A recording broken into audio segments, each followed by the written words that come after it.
They still have another shot. They have the bracket stages to move on to Premier League. But let's get into it right now. Derelict Watcher, top right-hand position. The red Protoss. It is Huck.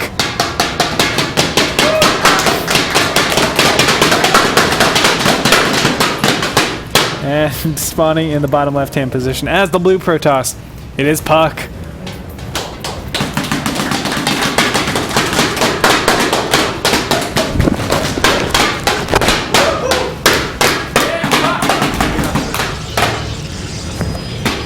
Thanks, guys. It's been a great broadcast with you all, especially with you, Mike. It's been an amazing broadcast. Despite some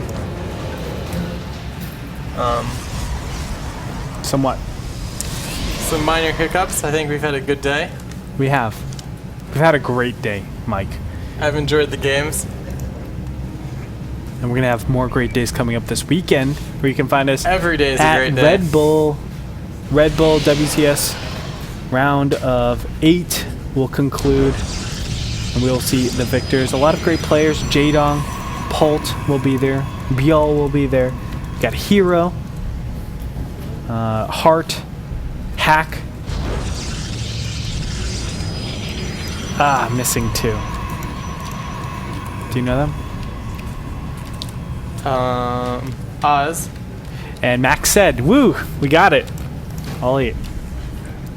Those players will be there, along with Gosu User, who's not going there to compete, though. Unfortunately. Next season I will be. Yeah. You watch. Yeah, I will be watching. I'll probably be casting you. You should compete sometime in Challenger. See how you do. I did once.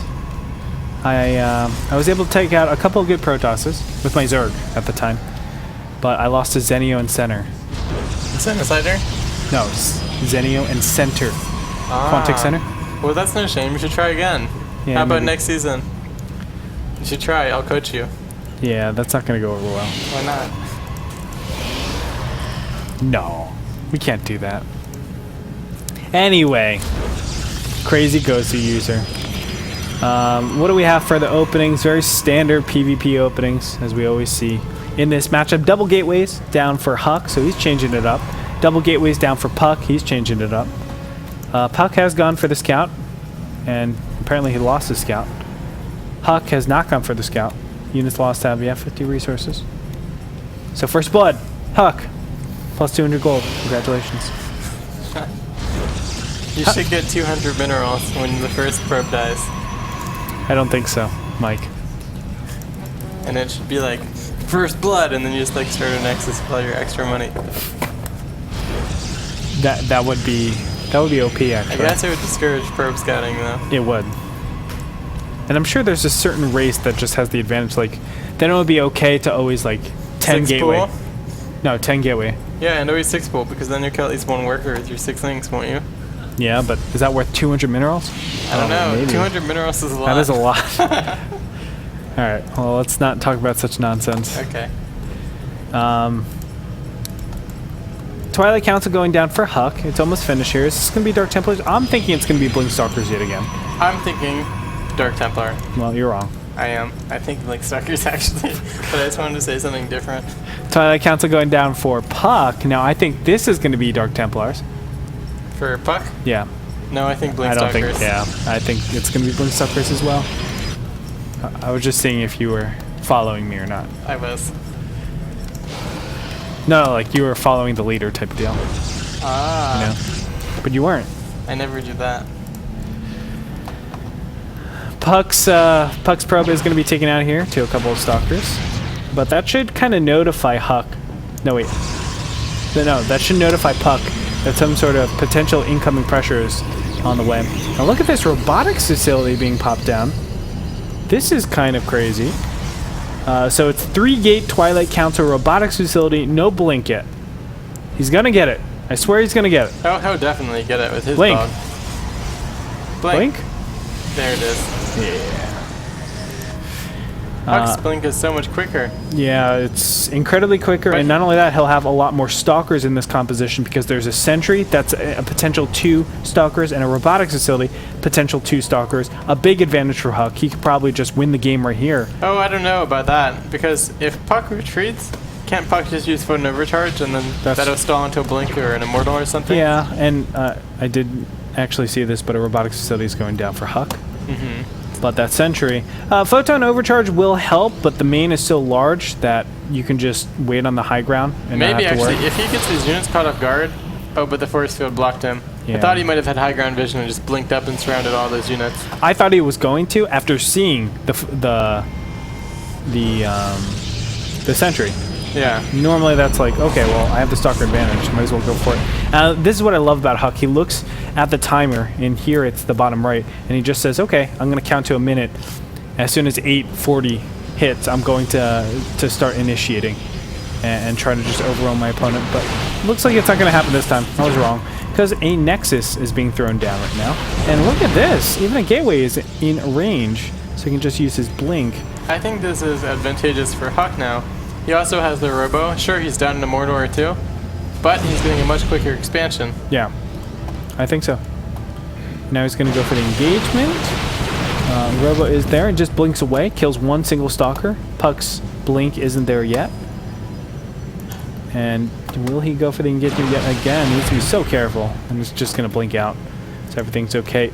Expansion is still not thrown down. There are a couple of sentries, Zealots, Observer. They're patrolling around, just making sure everything's okay. Huck has a pretty monstrous lead this game. I say monstrous, 27-27. There's no probe lead, but you know what I'm talking about. I mean, it's a minor lead. But minor or monstrous, depending on. It becomes a monstrous lead, right? Like it can. Like that's what's so scary about it. Ooh, Blink is shown now for Puck, and we might have some Blink versus Blink wars pretty soon here, as he's gonna blink away. And both players blink at the same time. So making sure that they still maintain their units, everything's okay. And Huck just gonna drone up, or probe up as best as possible. He is putting on double forges. What do you think about double forges directly after? I like it. Based on how the other two games went, I think it's fair to assume that both of them will go Colossi again. And if Huck gets started and double upgrades quickly, that could give him a pretty nice advantage a bit later in the game. I think so. I think against Puck's style, it makes so much sense. And I'm glad Huck is playing the best of 3 series instead of just 3 best of 1s, because he is reading into the game, or at least Puck's style, and making the correct adjustments. And that's what really shows, I think, Huck's skill overall as a world-class player. Let's take a look at the income tab. You can see the incomes are going to even out because there's a huge probe transfer. 36-35 though. A little bit of an advantage for Puck, actually. Kind of surprising there. Observer getting in, seeing everything, sees the double forges. Now, when you see double forges, do you actually say there's a timing, or do you say, oh, he got double forges, I'll just add on another forge? Well, Puck seems batting another forge. I'm not sure if there would be much of a timing. I don't think so, yeah. Photon Overcharge, I think you're right, there's no timing. So we just have passive play. We're probably going to see Colossus. A lot of Colossus. A lot of lasers. A lot of lasers. The fans here love lasers. I think we've actually grown, by the way. How can you not love lasers? I don't know how we grew since last game, but we did. I don't know what we did. There's more people here. Because lasers. Because they're like, we gotta go to the Rancho Cucamonga studios. Why? Because the lasers!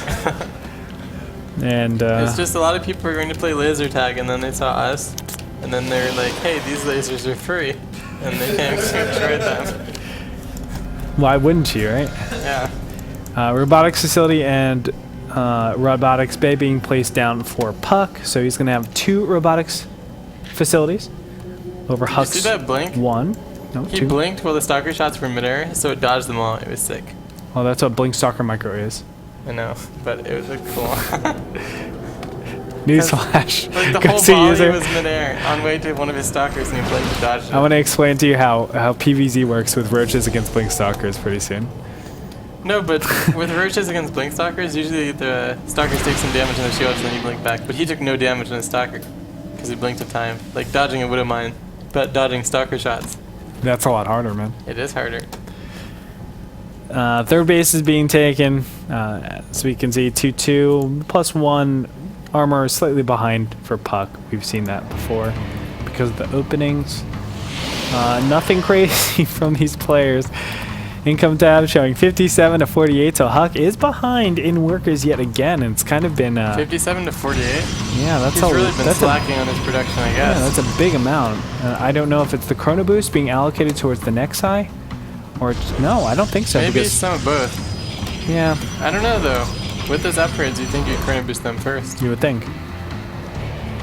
But maybe you don't when it's double forge versus double forge. Because if the timings are close enough, then it doesn't matter if you're 10 seconds ahead. So maybe you'd want to chrono boost probes. That sounds pretty reasonable. I'd say so. It's not like you're gonna be like, oh, I want to hit this 2-2 timing. No, you're gonna wait until more Colossus, more lasers. More lasers. Very easy crowd. Very easy. It is. But as it stands, we're just gonna sit back, relax, guys. Just don't get too excited yet, because these players are still amassing their forces, not really poking around. You want me to tell you a story? Go ahead. Tell me a story, Gosu User. So back when I was on Complexity Academy, I was just playing some games in the Korean server. And I hit Huck a couple games about 2 years ago, maybe more. And he owned me like 4 times. He was like, hey, you're pretty good. And I'm like, oh. And he's like, you're in the Complexity Academy, aren't you? And I said, yeah. So then he like emailed the Complexity people, and he's like, you should put him on the main team. And I thought that was cool. That is awesome. That's really nice of Huck. Huck is a nice guy. And did they put you on the main team? Well, not immediately after that. But then I went to MLG not too much later, and I beat Polt, and then they put me on the main team. I would hope so after beating Polt. And what do you got to do? But that's very nice of them. But now you're no longer with Complexity. Nope. Because they didn't put you on the main team fast enough. That's not mine. Because you wanted to move to Germany? Yes, I wanted to go play at some DreamHack events. Makes sense. But anyways, back to the game. They've both been making lots of lasers. They've both been upgrading. Now we see some Warp Prism Harass coming in from Huck. Yeah, this is kind of clever. Blinking up all the way on top. Meanwhile, as you said, the Warp Prism Harass is going to do a little bit of damage. I don't think any of these players will get really any game-changing. Can do more damage. Maybe kill a pylon. Yeah. Maybe that's not too much damage. It's not. Nothing's really game-changing. Oh, this is game-changing. If he can get the Nexus, he is targeting down right now. He shouldn't get it though. There's a lot of boss on the way. And there's a lot of Nexus. And maybe if it was before the Nexus patch, or they buffed the Nexus and gave it like in 2010. Yeah. In the beta. Sweet Jesus. Throwback, Gosu User. If it was back then, he would have got the Nexus. He would have got, well, maybe. Even still, no, I don't think so. But he might have stuck around a bit longer and finished it if it was that. Back then it was 750, 750, and they said, Marauders kill it too fast. So then they buffed it. Good times. Stalker Wars coming up here. Like, yes, there are trades, but these are relatively meaningless. I hate to say it, but yeah, I mean they're stalkers. They're not going to help much in the war of the lasers. Do you know what helps in the war of lasers? More lasers. More lasers. It's like the Cold War. And all you do is you stock up nukes, and one person has more of them, so they win. Yeah, but it's not like that at the end stage because they're so even. Then it comes down to position. That's true. It's pretty exciting. If I nuke the same place multiple times, it does nothing. Ask Avilo. This one is going to be all about positioning too, because they have basically the same army composition. Pretty much even immortal counts, colossi counts, and archon counts. And upgrades. So I think this is all going to come down to a fight. And I mean, Puck's taking a quicker 4th base than Huck, which is surprising considering the other 2 games, how quickly Huck took his 4th. But still, it comes down to the fight mostly. Yes, I mean, if you look at how expensive these armies are, especially for 3 base, this is a lot. 6,000, 4,000, 5,000, 3,000. I mean, it takes you a long time to accrue that many minerals, and then you have to wait until they're actually produced. So, yeah, it's going to come down to this fight, and we're going to find out who's going to take it. As Huck is moving on in, but Puck has the much better concave. Time Warp is going to go down, but a recall goes off. Kind of surprised Huck engaged into that. Yeah. Maybe just because he knew he had a recall so he could get out. But still, I feel like you don't want to trade like that. But I hate to say it, but when it comes down to it, you don't really have to worry because you're just looking for that money composition. Immortals, Archons, and Colossi are just going to litter the field. I do like how Huck is starting to trade out some Zealots. He has 10 Zealots against Puck's 11, and about 5 or 6 of his Zealots going to harass now. So maybe he can get that slightly more money composition out as he's building more Immortals. He's kind of low on the Archon count. Maybe he could add a couple when he has sure as the gas for it. And even this is a situation where you do want to be trading out some probes. You don't want 70 probes or 60 probes. I would say a good count is like 40 because of how important it is to snowball that first fight. And you snowball it, and then you just have, you know, you're not fighting with 200, you're fighting with 250 supply because you have reinforcements right behind that. Yeah, their armies are fairly even again. Puck's at 5 Archons against 3, both at 9 Colossi, and Huck has a 1 Immortal lead. So it's basically even armies at this point. Yeah, he was in a bad position there. And he used a lot of time warps, by the way. That's his last time warp for a good couple minutes. And Puck, if he waits a bit longer, he'll have 2 time warps for the next fight. That could definitely be instrumental. Maybe Huck should try to snipe it with a High Templar, feedback it, something like that. That would be good. It takes, let me think, for 150 energy, it takes 4.5 minutes, just about. A little less than that, like 4 minutes and 22 seconds. Yeah. No, 26 seconds. So what Huck has done that I 24. like is he's traded out his Zealots. Puck still has 17 Zealots in his army. Well, he's going to trade them out now. Yeah, that's true. Now he is. Okay, I like that from both players. I like this PvP. This is now one of my favorite PvPs. Both of them are getting rid of the Zealots. And they're just giving them away. Like, they're not even trying. But it's still better than keeping them for a fight. I agree.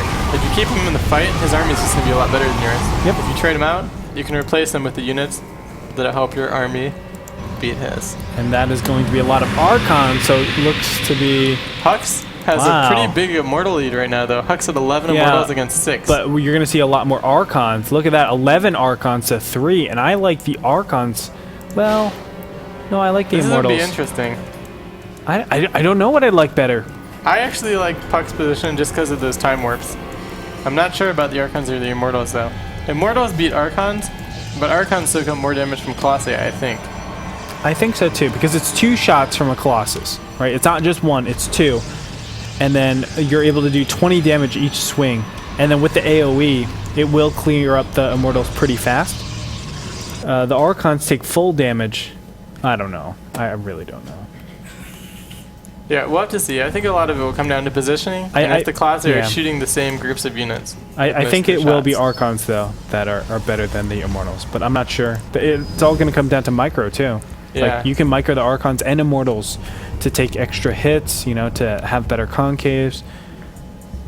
And will we see a probe trade out? 54 probes to 71. So the army supply is bigger for Puck. And let me tell you, that can be the big difference here. It definitely can. I think positioning will be the most important difference. Although that small army lead for Puck will definitely help. His Archon lead could be very important, though. And he's actually caught up a bit on the Immortal count. Now he has 8 up to 11 instead of 6. Yeah. So that'll help him as well. Wow. Puck's making a lot of pylons now, although he's maxed on supply. And it looks like the engagement is about to happen pretty soon here. Warp Prism, I love the Warp Prism included in this army. And now Puck's going to engage against this. And I'm not sure who's going to take the fight. I like this though. Look at this. Huck is warping in from the side. This makes up so good because now the Colossus are going to have to turn around. But the Archons, did they tank enough damage? That's the big question. This fight is going pretty much evenly so far. Huck is maybe taking an edge now. I think Puck has the advantage here. All the Colossus are going to clean up. Look at all these Zealots warping on top of the Colossi. But they get immediately shredded. I mean, there's a lot of Colossus fire dying already, and you can see the difference.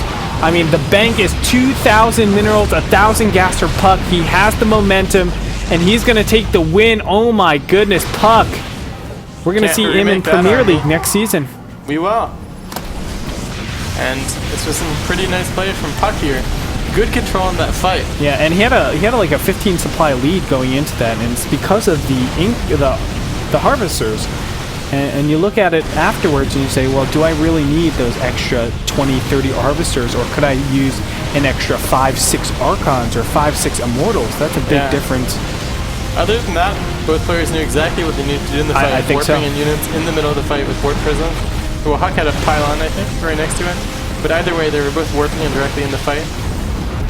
And fairly even positioning, I think. It looked pretty even to me. I'm not sure what you thought about that. Yeah, no, it did. I really like the warp in from the right-hand side for Huck. Yeah. I mean, it made so much sense. But it looked like, Just you know, too the many Immortals died so fast. Yeah. And the Immortals died so fast, and there's too many Archons, that's right. And they just don't deal enough damage because the Immortals are attacking against the Archons the majority of the time, whereas the Archons are dealing splash damage against all the Immortals. You know, so you just have it so much better. And Huck gonna give his last stance over here. Lots of Archons in there, but can't do too much at this point, I don't think. And you can see they're all bottlenecked. They're choked up. Huck is going to have his fleeting words. Puts down a frowny face. GG. And Puck's going to move on.